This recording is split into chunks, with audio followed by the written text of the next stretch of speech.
এবং আচ্ছা, আগের দিন তোমাদের মাইক্রোবস ইন হিউম্যান ওয়েলফেয়ার চ্যাপ্টারে বায়োগ্যাস সম্পর্কে একটু বলা হয়েছিল।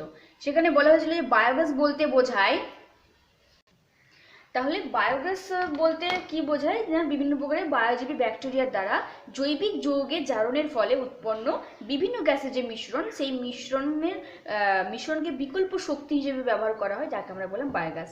এক কথায় বিভিন্ন জৈবিক পদার্থ জারণের ফলে যে শক্তিটা উৎপন্ন হচ্ছে এবং সেটাকে কাজে লাগানো হয়, সেটা হচ্ছে তোমার কি বায়ো গ্যাস থেকে উৎপন্ন হচ্ছে।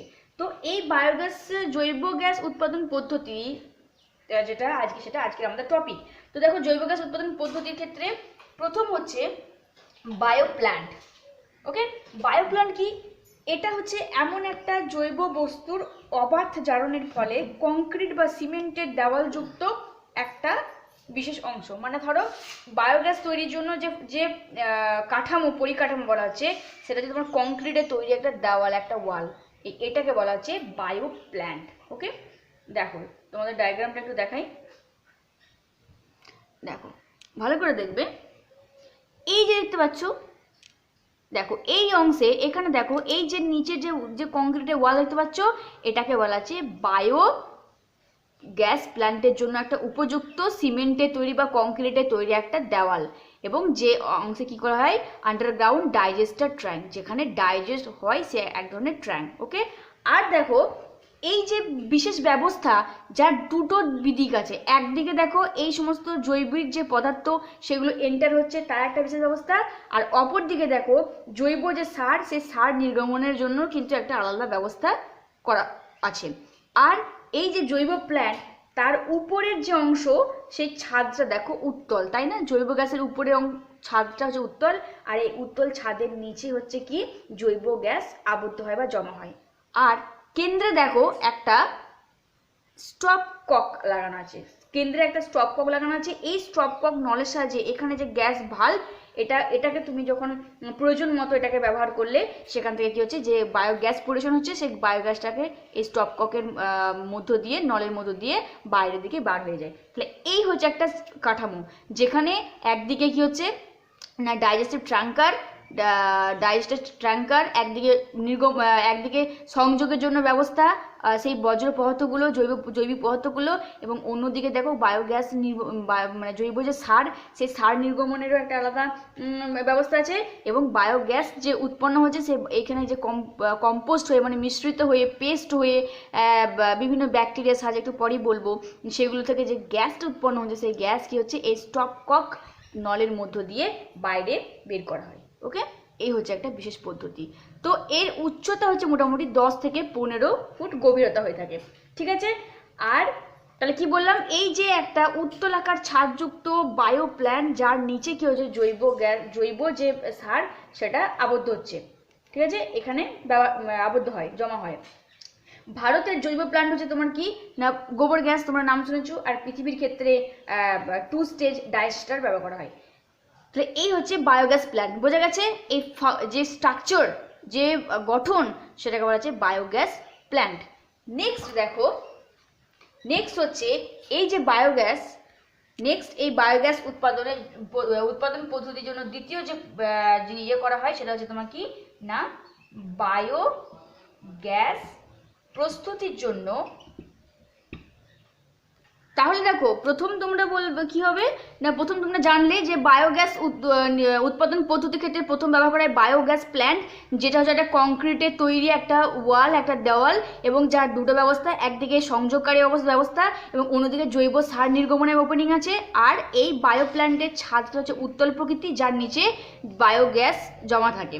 এবং এই যে জৈবিক পদার্থ, যাদের ব্যাকটেরিয়ার সাহায্যে জারণের ফলে উৎপন্ন বায়োগ্যাসটা স্টপ কক ভালভের সাহায্যে, নলের সাহায্যে, স্টপ কক নলের সাহায্যে কি হচ্ছে বাইরে বের হয়ে যাচ্ছে। দ্বিতীয় হচ্ছে এই বায়োগ্যাস প্রস্তুতির জন্য জৈব বস্তু নির্বাচন, মানে কোন কোন জৈব বস্তুগুলো আমরা নির্বাচন করে এখানে এন্টার করব, কি কি, সেটা হচ্ছে দেখো, সাধারণভাবে গবাদি পশুর মলমূত্র।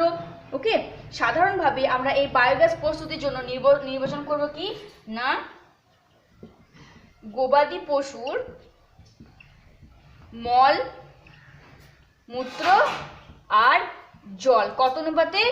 1:1 অনুপাতে এই গবাদি পশু মলমূত্রকে এবং জল ব্যবহার করা হয় কোথায়? ওই ট্যাঙ্কের মধ্যে, যেখানে দেখালাম তোমাদেরকে এন্টার করা হচ্ছে। আর ওই যে ছাদ, ওই ছাদের নিচে, উত্তলাকার ছাদের নিচে ওই কংক্রিটের তৈরি ওয়াল, এখানে কি হচ্ছে জমা হয়েছে, ডাইজেস্টার ট্যাঙ্ক যেটাকে বলা হচ্ছে। আর কি থাকে এর সঙ্গে? এর সঙ্গে থাকে ধরো সন্ধ্যা মালতী গাছের কাণ্ড, তারপরে বিভিন্ন ফুলকপির বর্জ্যপদার্থ, কচুরিপানা, অ্যাজোলা, বিভিন্ন ধরনের ফার্ন, সেগুলোকে জমা করা হয়। ঠিক আছে, নেক্সট প্রসেস হচ্ছে জৈব গ্যাস উৎপাদন।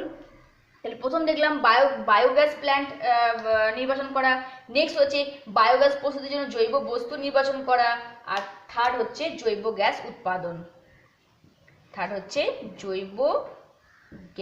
উৎপাদন। এরপর আমরা দেখব যে এই জৈব গ্যাস উৎপাদন কিভাবে করা হয়। ঠিক আছে, প্রথমে আমরা স্ট্রাকচার ফর্ম, বাইরের পরিকাঠামো দেখলাম, তারপর সেই পরিকাঠামোর মধ্যে এন্টার করানো হবে এই সমস্ত নির্বাচিত জৈব বস্তু, এবং তারপরে উৎপন্ন হচ্ছে কি জৈব গ্যাস।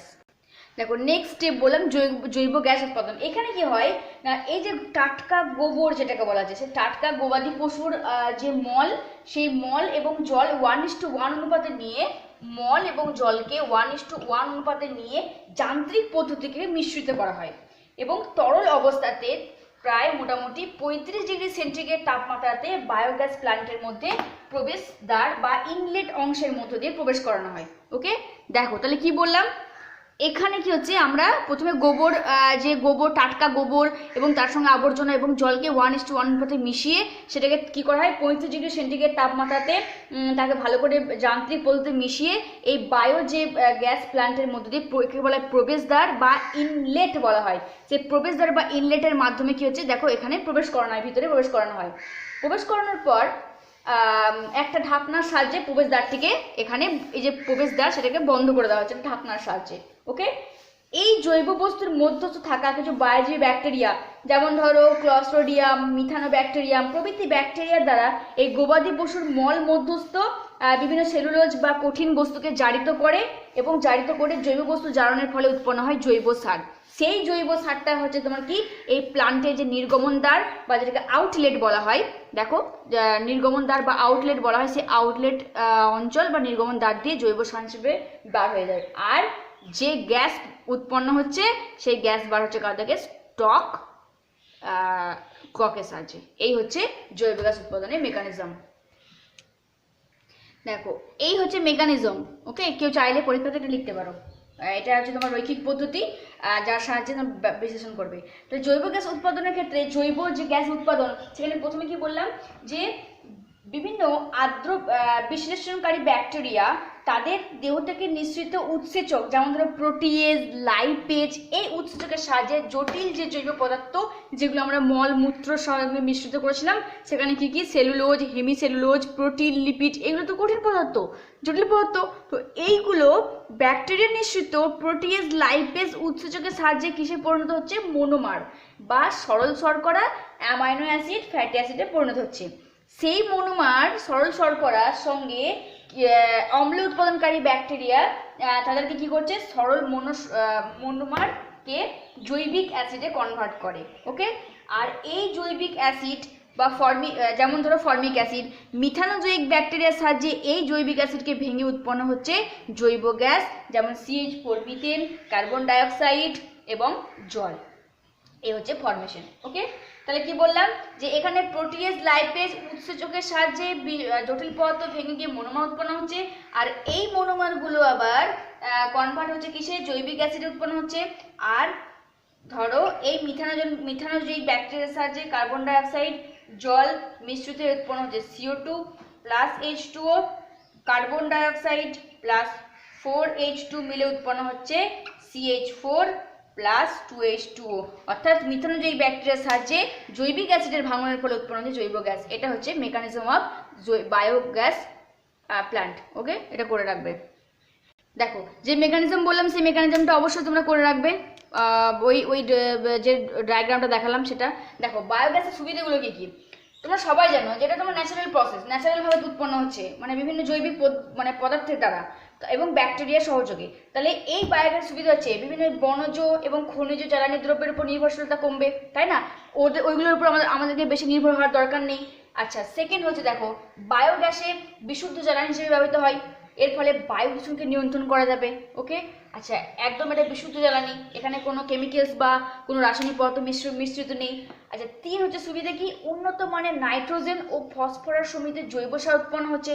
একটু আগেই বললাম তোমাদেরকে যে এই যে ডাইজেস্টার ট্র্যাঙ্ক, সেখানে কি হচ্ছে না, সেই জটিল পদার্থগুলো ভেঙে গিয়ে সরল পদার্থে পরিণত হচ্ছে এবং জৈব সার উৎপন্ন হয়, যে জৈব সারগুলোকে আউটলেট যে ওপেনিং তার সাথে নির্গত করা হয়। তাহলে বায়োগ্যাসের সুবিধা হচ্ছে উন্নত মানের নাইট্রোজেন এবং ফসফরাস সমৃদ্ধ জৈব সার উৎপন্ন হচ্ছে, যা উদ্ভিদের বৃদ্ধির জন্য ব্যবহার করা হয়। তাহলে এগুলো সুবিধা। 4th হচ্ছে মানুষের মল, পশু পাখির মল, সিওয়েজ বর্জ্য বায়োগ্যাস প্রস্তুতিতে ব্যবহার হয়, ফলে জল দূষণ নিয়ন্ত্রণ কমবে। আচ্ছা, আর কি হতে পারে না, বিদ্যুৎ শক্তি উৎপাদনের হার বৃদ্ধি পেয়েছে। আচ্ছা, আর অবায়বীয় পচনের মাধ্যমে গরুর বর্জ্য বস্তুকে মিথেন বায়োগ্যাসে রূপান্তরিত করা হয়। এগুলো হচ্ছে বায়োগ্যাসের সুবিধা। দেখো তাহলে সুবিধাগুলো কি বললাম। ফার্স্ট হচ্ছে বনজ খনিজ জ্বালানি দ্রব্যের উপর নির্ভরশীলতা কমবে বায়োগ্যাস ব্যবহার করার ফলে। বায়োগ্যাসে, কারণ এই গ্যাসের ব্যবহার করে আমাদের বন থেকে আনা সমস্ত যে আমরা যে উপগ্রহ সামগ্রীর সাহায্যে সে জ্বালানি ব্যবহার করে থাকি, সেগুলো দ্বারা প্রয়োজনই পড়বে না, তো সেগুলো রক্ষা পাবে, সুরক্ষিত হবে বেশি মানে ভালোভাবে। আচ্ছা, বায়োগ্যাসের বিশুদ্ধ জ্বালানি হিসেবে ব্যবহৃত হয়, এর ফলে বায়ু দূষণ নিয়ন্ত্রণ সম্ভব, যেটা একটা ভালো দিক। উন্নত মানের নাইট্রোজেন ফসফেট যে জৈব সার, যেগুলো সারের মেন উপাদান, সেগুলো থাকার জন্য উদ্ভিদের বৃদ্ধি পাবে, জমির উর্বরতা বৃদ্ধি পাবে, বিদ্যুৎ শক্তি উৎপাদনের হার বাড়বে। আর কি বললাম যে এই পশু মানুষ পাখি যে মল, সেগুলো সিওয়েজ বর্জ্য বায়োগ্যাসের প্রস্তুতিতে ব্যবহার হয়, ফলে জল দূষণের মাত্রাটা কমে। এটা তোমরা করে রাখবে পরীক্ষার জন্য। আচ্ছা, biogas, use of biogas. Biogas কোন কোন কাজে ব্যবহার করা হয় সবাই জানো। রান্নার কাজে ব্যবহার করা হচ্ছে, আলো জ্বালাতে ব্যবহার করা হচ্ছে, এগুলো লেখানোর কিছু নেই। আলো জ্বালাতে ব্যবহার করা হয়। আর কি ব্যবহার করা হয়, এই জৈব গ্যাসের সাথে জল গরম করার জন্য যে হিটার, কম্প্রেসর, রেফ্রিজারেটর, এসি চালানো হয়। এসি, হিটার, রেফ্রিজারেটর চালানো হয় বায়োগ্যাসের সাহায্যে, সুবিধা। আচ্ছা, জৈব গ্যাসকে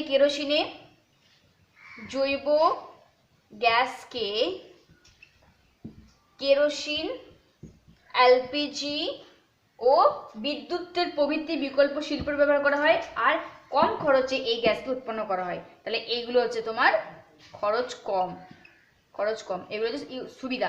পরীক্ষায় লিখবে ইউজ, ব্যবহার করা হয় কোন কোন ক্ষেত্রে, রান্নার কাজে, আলো জ্বালানোর ক্ষেত্রে, এই গ্যাস দহনের রান্না করা হয়, দূষণযোগ্য পদার্থ উৎপন্ন কম হয়, মানে বায়োগ্যাসকে দহন করার ফলে কম দূষণযোগ্য পদার্থ উৎপন্ন হয়, ফলে এই সমস্ত কাজে এগুলোকে ব্যবহার করা হয়। আর কম খরচে এই গ্যাস যেহেতু উৎপন্ন করা হয়, তাই এর ব্যবহারযোগ্যতাটা বেশি।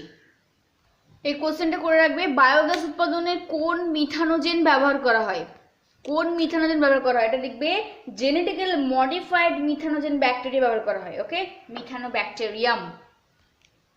দেখো এরপর আমরা পড়বো বায়ো কন্ট্রোল এজেন্ট বা বায়োলজিক্যাল পেস্ট কন্ট্রোল।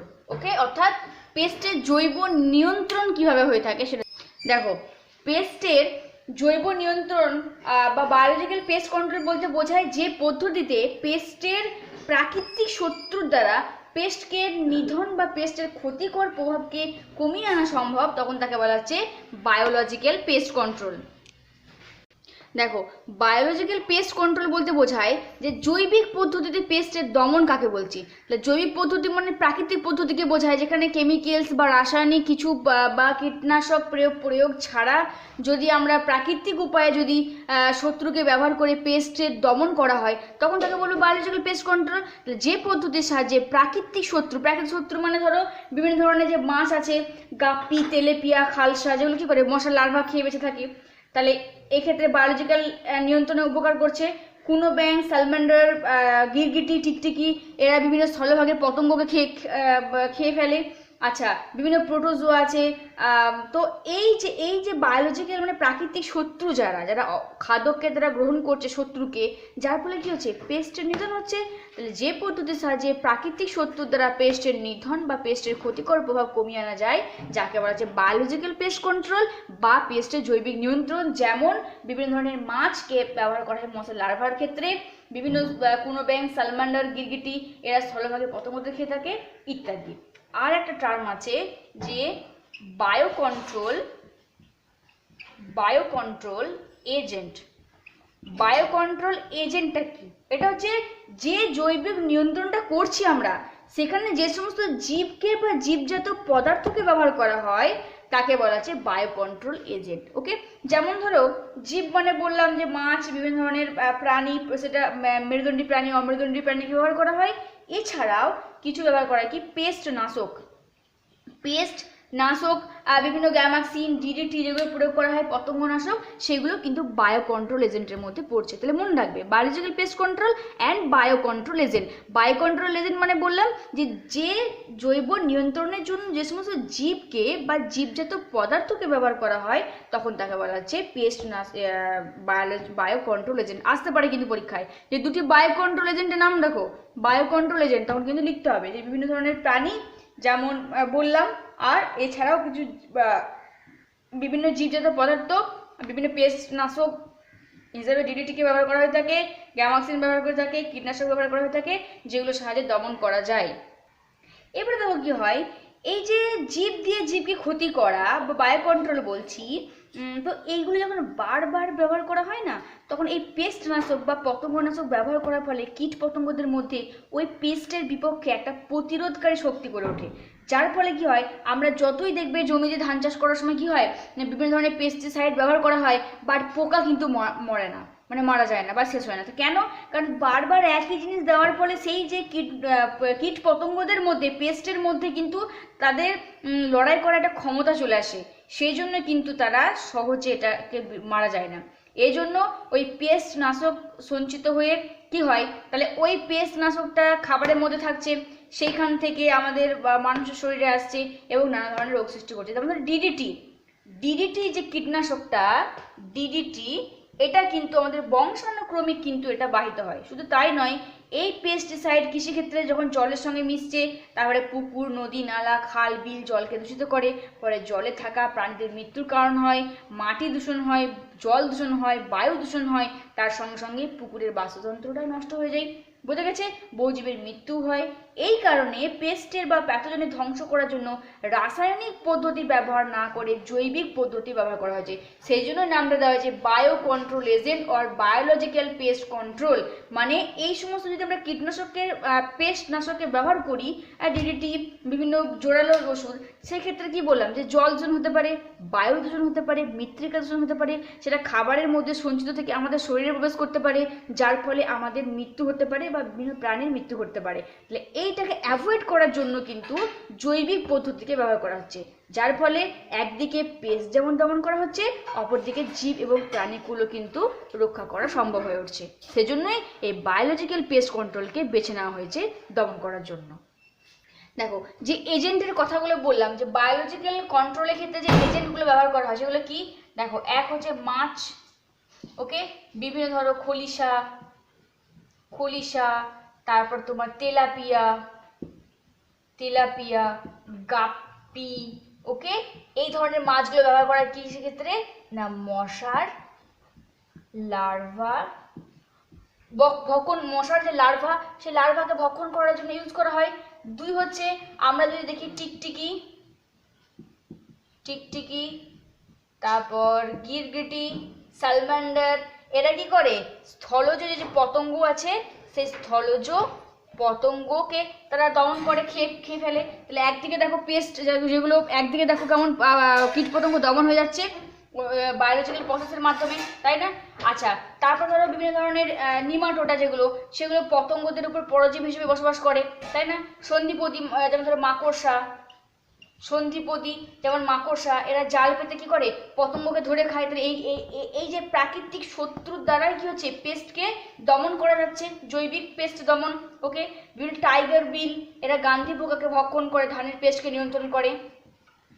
টাইগার বিল এরা কি করে না, গান্ধী পোকা, যে ধানে যে গান্ধী পোকা লাগে না, গন্ধি পোকা বলা হচ্ছে, সেই গন্ধি পোকা ভক্ষণ করে, ধানের পেস্ট এটা খেয়ে দমন করে। বিভিন্ন ধরনের অণুজীব, ব্যাকটেরিয়া, ভাইরাস, ছত্রাক, এরাও কিন্তু জৈবিক দমনের নিয়ন্ত্রণে ভূমিকা পালন করে। তাহলে জৈবিক দমন নিয়ন্ত্রণের এজেন্টগুলোকে কি, বিভিন্ন মেরুদণ্ডী প্রাণী হতে পারে, বিভিন্ন ধরনের অণুজীব হতে পারে, লেডি বার্ড বিটেল, এরা মাকড়সাকে ভক্ষণ করে, মাইট, এরাও কিন্তু বায়োলজিক্যাল কন্ট্রোলে এদের ভূমিকাটা অনস্বীকার্য। সেই কারণেই আমরা জৈবিক পদ্ধতিটিকে বেছে নিয়েছি, যাতে শত্রুকে কি হচ্ছে, ধ্বংস করা হচ্ছে। ওকে, যার ফলে কোনো পুরো জীবকুল এবং প্রাণীকুল সুরক্ষিত থাকে। দেখো, এটা ইম্পর্টেন্ট একটা কোশ্চেন, 3 মার্কসের জন্য করে রাখবে। পেস্ট দমনের ক্ষেত্রে জৈবিক পদ্ধতি পয়েন্ট করে করে লিখবে, ঠিক আছে? দেখো, এক হচ্ছে পেস্ট দমনের ক্ষেত্রে জৈবিক পদ্ধতি, আমরা প্রথমে দেখব কি, যে শিকারী প্রাণীর দ্বারা, এক হচ্ছে শিকারী প্রাণীর দ্বারা, প্রাণীর ব্যবহার দ্বারা, শিকারী প্রাণীর ব্যবহার দ্বারা। ওকে, তাহলে দেখো, এই শিকারী প্রাণীকে ব্যবহার করে পেস্টকে দমন করা হচ্ছে, এটা জৈবিক পদ্ধতি। তাহলে পরীক্ষায় যদি আসে জৈবিক পদ্ধতিতে পেস্ট দমন পদ্ধতি, বা বা বা যদি পরীক্ষায় আসে পেস্ট দমনের জৈবিক পদ্ধতিটি বর্ণনা করো, তাহলে প্রথমে আমরা কি দেখবো, শিকারী প্রাণী ব্যবহার দ্বারা। আচ্ছা দেখো, পেস্ট পতঙ্গের ক্ষেত্রে তোমার অনেকে খাদ্য হিসেবে ব্যবহার করে, প্রাণীদেরকে কাজে লাগিয়ে এই পেস্টকে দমন করা হয়। যেমন এখানে পয়েন্ট করে করে লিখবে, পয়েন্ট করে করে এগুলো লিখবে, ঠিক আছে? পয়েন্ট করে করে লিখবে, নাম্বার ভালো পাবে। শিকারী প্রাণী দ্বারা, যেমন ধরো অ্যাফিড দমনের ক্ষেত্রে হুবার ফ্লাই লার্ভা ব্যবহার করা হয়। অ্যাফিড দমনের ক্ষেত্রে হুবার ফ্লাই লার্ভা ব্যবহার করা হয়। তাহলে এটা তোমার শত্রু শিকারী প্রাণী, তার ব্যবহারের ফলে দেখো কেমন দমন করা হচ্ছে পেস্টকে। দুই লেডিবার্ড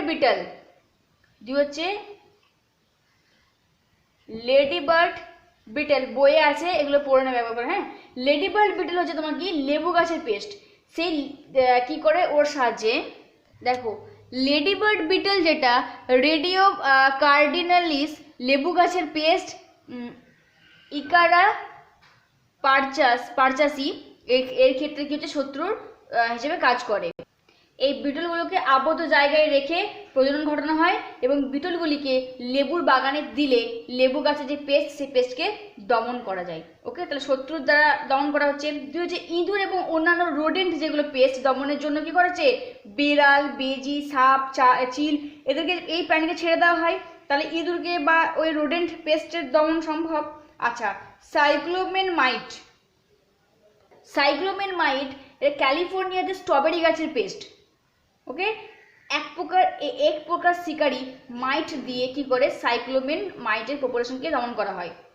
আচ্ছা দেখো, টার্সোনিমাস প্যালিডাস, এটা হচ্ছে তোমার কি, ওই যে বললাম যে সাইক্লোমেন মাইট, যেগুলো হচ্ছে তোমার স্ট্রবেরি গাছের পেস্টকে দমন করা হয়।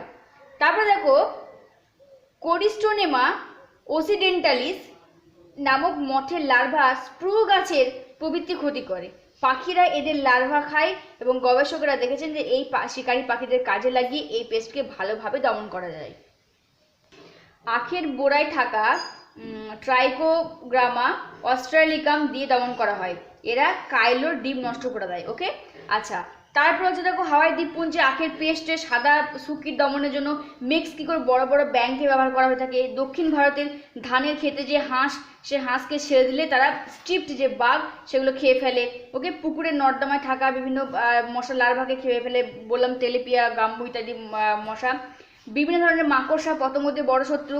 বিজ্ঞানীদের মতে প্রায় 30,000টি মাকড়সা প্রজাতি যে পরিমাণ পতঙ্গ মারে তার কীটনাশকগুলো এক করতে পারে না। ওকে, তাহলে এইগুলো তোমরা বই থেকে পড়ে নেবে, এবং মনে রাখবে যে লেবু গাছের পেস্টের নাম কি। ওকে, আচ্ছা, তারপর রোডেন্ট পেস্ট দমনের জন্য কি, ওটা করা দরকার নেই। সাইক্লোমাইট, স্ট্রবেরি গাছের পেস্টের নাম কি, ধানের আখের বোড়ার ক্ষেত্রে কি থাকে, এই নাম কটা একটু মনে রাখবে। আর এটা ভালো করে রাখবে, তোমাদের বই আছে, একটু ভালো করে পড়বে যে পেস্ট দমনে জৈবিক পদ্ধতির সাহায্যে পেস্ট দমন কিভাবে করা হয়। জৈবিক পদ্ধতির সাহায্যে পেস্ট দমন, এক হচ্ছে শিকারী প্রাণীর দ্বারা ব্যবহারের ফলে কি হচ্ছে, দমন করা হচ্ছে। দেখো, নেক্সট হচ্ছে পেস্ট দমনে, যেটা বললাম পরজীবী ব্যবহার দ্বারা। পরজীবী ব্যবহারের ফলে পেস্ট দমন কিভাবে করা হয় না, এক্ষেত্রে বিভিন্ন রকম যে সমস্ত প্রাণীদের উপর কোনো না কোনো পরজীবী আক্রমণ দেখা যায়, এবং যার ফলে সেই অণুজীব বা পরজীবী কোনো না কোনো অণুজীব বা পরজীবী সংক্রমণ ঘটিয়ে সাফল্য লাভ পাওয়া যায়। যেমন আর্মি ওয়ার্ম বা মাইথিমা স্পেরাটিয়া ভুট্টা গাছের পেস্ট। দেখো, মাইথিমা স্পেরাটিয়া ভুট্টা গাছের পেস্ট, এদের পরজীবীর উপর এক রকমের বলতা আছে, সেই বলতাকে যদি ছেড়ে দেওয়া হয় তাহলে দেখা যাবে যে সে কি করে, এই পেস্টকে তারা দমন করে ফেলে। আচ্ছা, তারপরে দেখো অনেক রকম গ্লাস হাউস উদ্ভিদ পেস্ট সাদামাছি, গ্লাস হাউস উদ্ভিদের পেস্ট সাদামাছি ব্যবহার করা হয়। এরা এই পেস্ট কি করে, এই পেস্টকে ক্ষুদ্র পরজীবী বলতা দিয়ে সাফল্যের সঙ্গে দমন করা হয়। কোকোনাট পামের উপর ক্ষতিকর পেস্ট যা শুঁয়োপোকার ক্ষতিকারক দশা, এই পেস্টে দুটি বলতা জাতীয় পরজীবী আছে, এদেরকে কি করাচ্ছে না, প্রথমটি পেস্টে লার্ভা দশাকে আক্রমণ করে এবং পরটি পিউপাকে তারা খেয়ে ফেলে। আচ্ছা, এই পরজীবী ব্যবহারের দ্বারা পেস্ট দমন, এটা তোমরা নিজেরা একটু রিডিং পড়ে নেবে, ঠিক আছে? তেমন কঠিন কিছু নেই, মুখস্থ করার জিনিস, আমার বোঝানোর কিছু নেই, সেজন্যই বললাম, বোঝানো হলে বলতাম, এগুলো একটু রিডিং পড়ে নেবে। দেখো তাহলে জৈবিক পদ্ধতিতে পেস্ট দমনের অন্যান্য পদ্ধতিগুলি কি কি? অন্যান্য পদ্ধতিগুলি হচ্ছে, এক হচ্ছে পুরুষ নির্জীবীকরণ পদ্ধতি, একটা হচ্ছে পুরুষ নির্বীজকরণ পদ্ধতি। এই ক্ষেত্রে কি হচ্ছে, এই পদ্ধতিতে পেস্ট জাতীয় কিছু পূর্ণাঙ্গ পুরুষ ধরে তাদের রেডিয়েশন দিয়ে বা অন্য কোনো পদ্ধতিতে নির্বীজ করা হয়। পরে ওই পুরুষগুলোকে পেস্ট অধ্যুষিত ফসলের ক্ষেতে ছেড়ে দেওয়া হয়। সেই স্টেরাইল মেল এবং ফিমেল পতঙ্গের সাথে মিলিত হয় এবং ওই স্ত্রী থেকে ডিম আসে, তার নিষ্ফল হয়। এতে পেস্ট পপুলেশন অনেক মাত্রায় কমে এবং পেস্ট অধ্যুষিত এলাকায় কয়েকবার এমন পুরুষদের ছাড়লে পেস্ট পপুলেশন ভালো রকমই কমে যায়। এতে পেস্ট দমন হয়, সঙ্গে সঙ্গে পরিবেশের দূষণটাও কমতে থাকে। ওকে, এই পদ্ধতিতে 1962 থেকে 1971 খ্রিস্টাব্দের মধ্যে প্রায় আমেরিকায় স্ক্রু ওয়ার্ম মাছি প্রায় পুরোপুরি নির্মূল করা হয়েছে। সেকেন্ড হচ্ছে অন্যান্য পদ্ধতির মধ্যে পেস্টের বিরুদ্ধে প্রতিরোধ সৃষ্টি। সেকেন্ড হচ্ছে পেস্টের বিরুদ্ধে প্রতিরোধ সৃষ্টি। ওকে, কোনো কোনো ক্ষেত্রে জিন বা প্রযুক্তির সাহায্যে গাছের পেস্টকে দমনের বিরুদ্ধে প্রতিরোধ ব্যবস্থা গড়ে তোলা হয়েছে। পেস্টের উপর রোগ সৃষ্টিকারী জীবাণু টক্সিন প্রস্তুতকারী জিনের মধ্যে, মানে যারা পেস্টের উপরে রোগ সৃষ্টি করে, সেই রোগ সৃষ্টিকারী জীবাণুর টক্সিন প্রস্তুতকারী যে জিন গাছের মধ্যে ঢুকিয়ে ট্রান্সজেনিক উদ্ভিদ উৎপন্ন করা হয়। এমন উদ্ভিদ নিজেই টক্সিন তৈরি করতে পারে বলে পেস্ট কি হচ্ছে, পতঙ্গ গাছকে আক্রমণ করতে পারে না। মানে সেই উদ্ভিদের মধ্যে এমন টক্সিন প্রস্তুতকারী জিন গাছের মধ্যে প্রবেশ করানো হয়, যার ফলে সেই গাছ নিজেই টক্সিন তৈরি করে, সেখানে কোনো পেস্ট যদি আক্রমণ করে তা সেক্ষেত্রে খরিত হয়। ওকে, আচ্ছা, তারপর হচ্ছে তোমার কি হরমোনের ব্যবহার।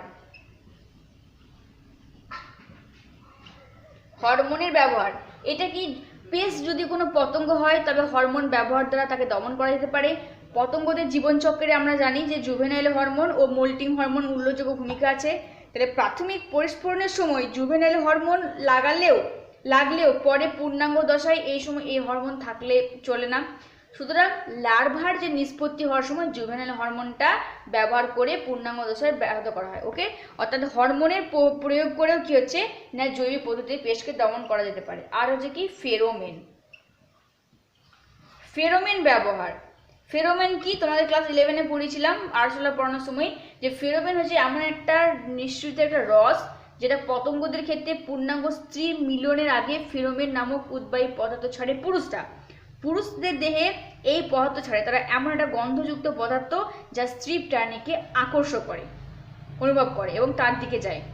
ওকে, তাহলে স্ত্রী মিলনের আগে ফেরোমেন নামক উদ্বায়ী পদার্থ ছাড়ে, এরপরে পুরুষ পতঙ্গ স্ত্রীর প্রতি আকর্ষণ হয়, পুরুষের দেহ থাকে, স্ত্রীর দেহ থাকে, এবং সুতরাং ফেরোমেন ব্যবহার দ্বারা পতঙ্গের পেস্টকে বা পতঙ্গদের আকর্ষিত করে তাদের জালে বন্দি করে রেখে সহজে কি হচ্ছে, দমন করা হচ্ছে।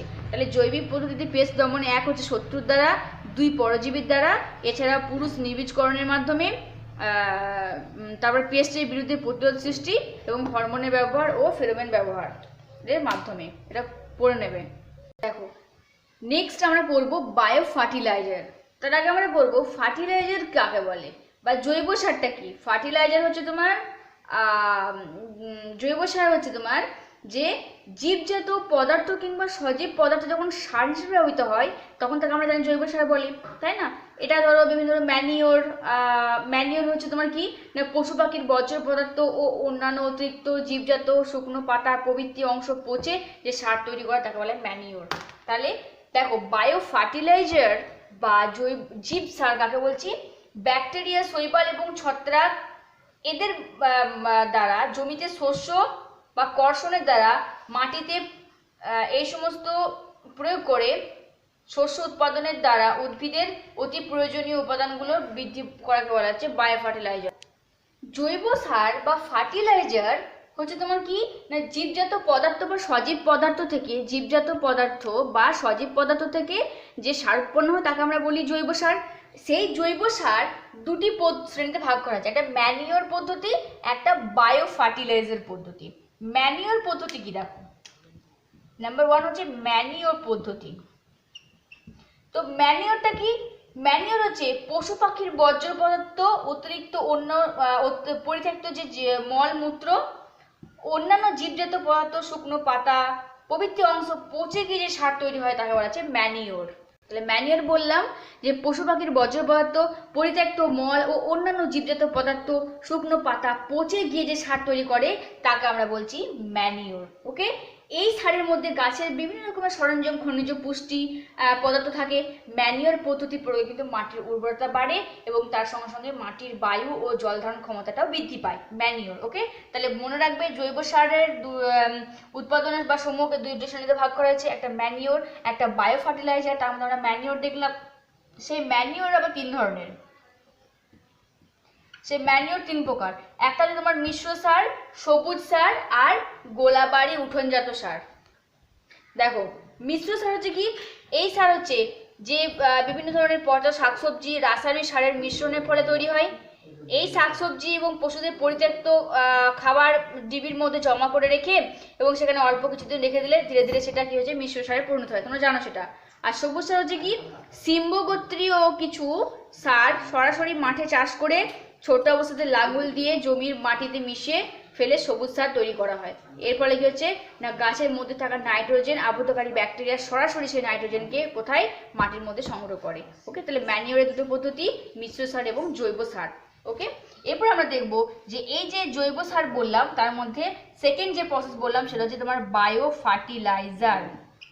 বায়ো ফার্টিলাইজার বা যেটাকে বলা হচ্ছে জীব সার। বায়ো ফার্টিলাইজার বা জীব সার কাকে বলবো? দেখো এটা হচ্ছে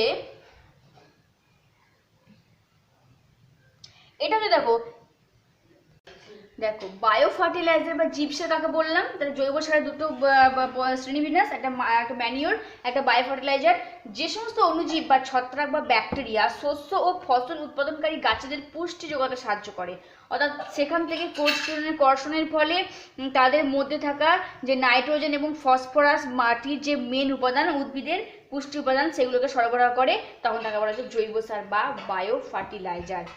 এই সব গাছের সক্রিয় বৃদ্ধিতে অণুজীবগুলো আলাদা আলাদা পুষ্টি যোগাতে সহায়তা করে। ওকে, যেমন ধরো সিম্বগোত্রীয় কিছু উদ্ভিদের সবুজ সার তৈরি করতে কিছু সিম্বগোত্রীয় উদ্ভিদের প্রয়োজন হয়। যেমন ধরো বারসিম, তারপর লেন্টিল, কাউপি, এগুলো ব্যবহার হয়ে থাকে সবুজ সার তৈরি করার ক্ষেত্রে। তাহলে আমরা এখন পড়বো বায়ো ফার্টিলাইজার। দেখো এই জায়গাটা একটু ভালো করে পড়বে, এই জায়গাটা খুব ইম্পর্টেন্ট। মানে এখানে কোশ্চেন সরাসরি দিয়ে থাকে যে মিথজীবী ব্যাকটেরিয়া দ্বারা নাইট্রোজেন স্থিতিকরণ বা বলতে পারে যে নাইট্রোজেন স্থিতিকরণের ক্ষেত্রে মিথজীবীর ব্যাকটেরিয়ার ভূমিকা বা স্বাধীনজীবী ব্যাকটেরিয়ার ভূমিকা। তো এই জায়গাটা একটু ভালো করে পড়বে। তাহলে বায়ো ফার্টিলাইজারের ক্ষেত্রে শ্রেণীবিন্যাস 3 প্রকার। একটা ব্যাকটেরিয়াল বায়ো ফার্টিলাইজার, মানে ব্যাকটেরিয়ার দ্বারা এটা হয়ে থাকে। 2 নীলাভ সবুজ শৈবাল বা সায়ানোব্যাকটেরিয়াল, আর একটা ছত্রাক। তাহলে বায়ো ফার্টিলাইজার কাকে বলে আরেকবার বলছি, বিভিন্ন ধরনের অণুজীব যেমন ব্যাকটেরিয়া, শৈবাল, ছত্রাক এরা এককভাবে বা মিশ্রিত হয়ে মাটিতে মিশে গিয়ে শস্য জাতীয় উদ্ভিদকে বা গাছের পুষ্টি যোগাতে এবং তাদেরকে বৃদ্ধিতে সাহায্য করে, তখন তাকে বলা হয় জৈব সার বা বায়ো ফার্টিলাইজার। তারপরে প্রথম আমরা দেখব যে ব্যাকটেরিয়াল বায়ো ফার্টিলাইজার। যেমন ধরো অনেক ব্যাকটেরিয়া আছে যারা মাটিতে নাইট্রোজেনকে আবদ্ধ করে, গাছে উর্বরতা বাড়ায়, বৃদ্ধিকে বাড়ায়। আবার কেউ কেউ হচ্ছে মাটিতে মুক্তভাবে হিসেবে থেকে নাইট্রোজেনকে আবদ্ধ করে। এমন কিছু ব্যাকটেরিয়া মাটিতে স্বাধীনভাবে থাকে যারা নাইট্রোজেনকে আবদ্ধ করে। আবার আবার কিছু কিছু আছে যারা গাছের মূলে মিথ্যজীবী রূপে আর্বুদে বসবাস করে এবং নাইট্রোজেনকে গ্রহণ করে। তো আমরা দেখবো যে সমস্ত ব্যাকটেরিয়া মাটিতে মুক্তজীবী রূপে নাইট্রোজেনকে আবদ্ধ করে বা স্বাধীনজীবী রূপে আবদ্ধ থাকে। এই জায়গাটা একটু ভালো করে পড়বে, ঠিক আছে? যা পড়লাম তার মধ্যে বায়ো ফার্টিলাইজেশনে এটা ভালো করে পড়বে, এই জায়গাটাতে কোশ্চেন আসতে পারে।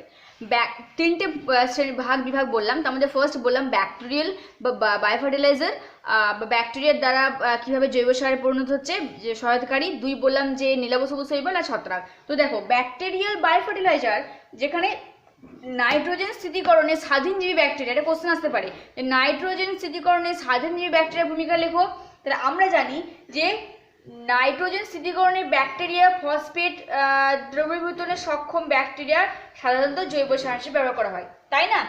নাইট্রোজেন স্থিতিকারী স্বাধীনজীবী কয়েকটা ব্যাকটেরিয়ার নাম কি তোমরা জানো? অ্যাজোটোব্যাক্টর, তোমরা জানো অ্যাজোটোব্যাক্টর,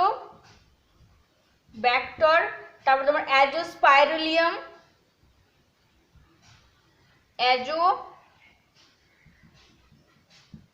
অ্যাজোস্পাইরিলাম।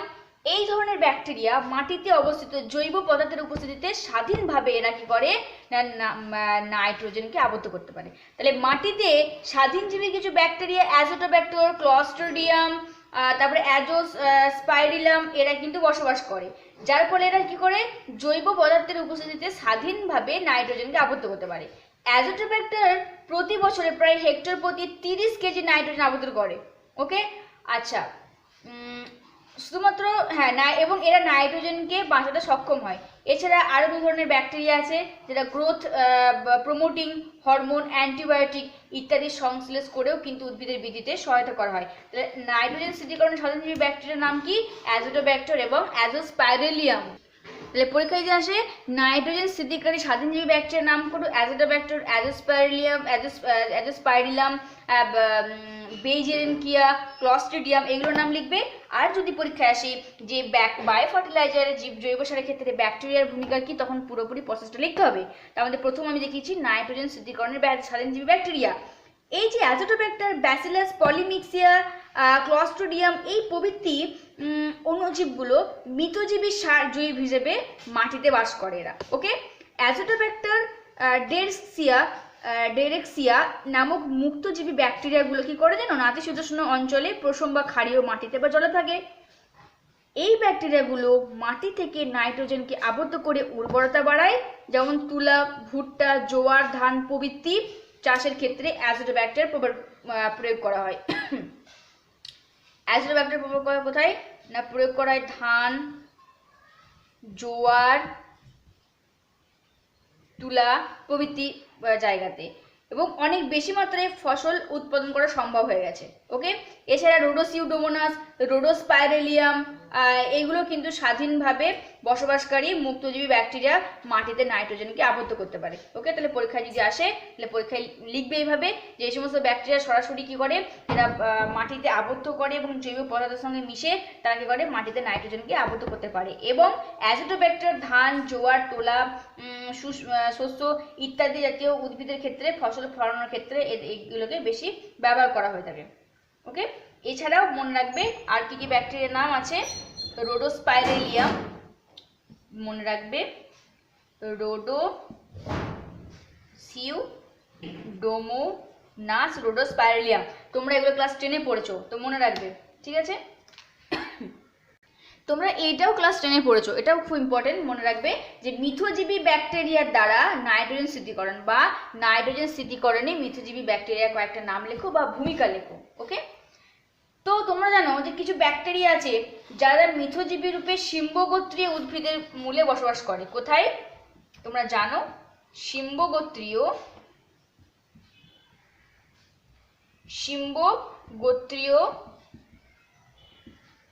উদ্ভিদের যে মূল, সে মূলে অর্বুদ সৃষ্টি করে, তাই না? কারা করে? এই মিথজীবীয় ব্যাকটেরিয়া, তোমরা জানো। ওকে, যেমন হচ্ছে কি, ধরো এই যে সিম্বগোত্রীয় যদি উদ্ভিদ হয়, ওকে, এটা মূল, সিম্বগোত্রীয় উদ্ভিদের মূল। তো এই মূলে এই যে গুটি গুটি যে অংশ দেখতে পাচ্ছ, এই মূলে যে গুটি গুটি অংশ, এগুলো বলা আছে আর্বুদ, এগুলো বলা আছে আর্বুদ। ওকে, এবং কে তৈরি করে? এটা তৈরি করে হচ্ছে তোমার এই মিথজীবীয় ব্যাকটেরিয়া। সিম্বগোত্রীয় উদ্ভিদের মূলে যে এমন কিছু ব্যাকটেরিয়া আছে যারা কি করে না, তাদের আর্বুদ সৃষ্টি করে, আর এখানেই তারা নাইট্রোজেনকে আবদ্ধ করে রাখে। ওকে, নাইট্রোজেন আবদ্ধ করে এরা উদ্ভিদকে দেয়, এবং পরবর্তী উদ্ভিদের ক্ষেত্রে এরা কি করে, পরবর্তী উদ্ভিদের কাছ থেকে ওরা সেই উদ্ভিদকে শর্করা সংগ্রহ করে। রাইজোবিয়াম নামক ব্যাকটেরিয়া এই প্রকৃতির হয়ে থাকে। ওকে, তাহলে যারা সংগ্রহ করে হচ্ছে কি, রাইজোবিয়াম।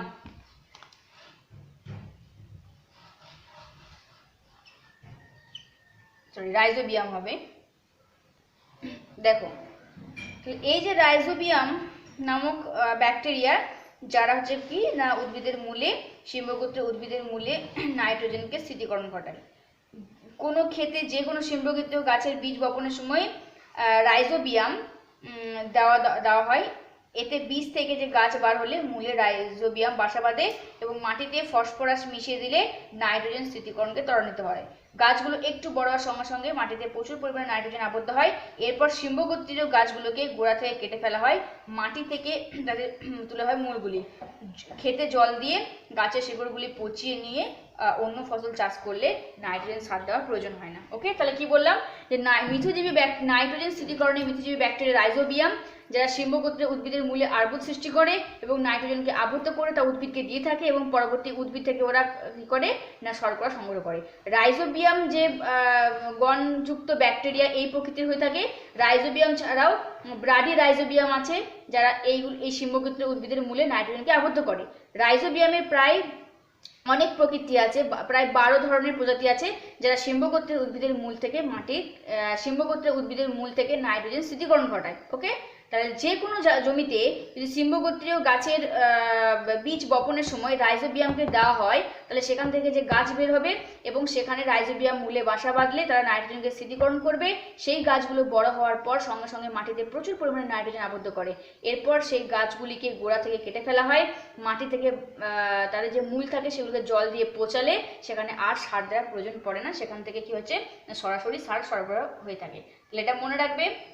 ওকে, যে সিম্বগোত্রীয় মিথজীবী ব্যাকটেরিয়ার দ্বারা নাইট্রোজেন স্থিতিকরণ কিভাবে হয়ে থাকে বা নাম কি ব্যাকটেরিয়া সেটা মনে রাখবে। ওকে, আচ্ছা, ফ্রাঙ্কিয়া নামক এক ধরনের ব্যাকটেরিয়া আছে, যারা কাসুরিনা, মাইরিকা, রুবাস প্রভৃতি গাছের শেকড়ে মিথজীবী রূপে বসবাস করে এবং নাইট্রোজেনকে আবদ্ধ করে। নামগুলো তাহলে এই নামটা মনে রাখবে, ফ্রাঙ্কিয়া নামক মিথজীবী ব্যাকটেরিয়া কাসুরিনা মাইরিয়া রুবাস নামক উদ্ভিদের ক্ষেত্রে বসবাস করে এবং নাইট্রোজেনকে আবদ্ধ করে। আবার জ্যান্থোমাইপিয়াস আর মাইক্রোব্যাকটেরিয়াম নামক ব্যাকটেরিয়া কিছু গাছের পাতা থেকে তারা নাইট্রোজেনকে আবদ্ধ করে। এই সমস্ত গাছের পাতা নাইট্রোজেন সারের পরিপূরক হিসেবে ব্যবহৃত হয়ে থাকে। ওকে, তাহলে মনে রাখবে স্বাধীনজীবী ব্যাকটেরিয়ার নাম আর মিথজীবী ব্যাকটেরিয়া।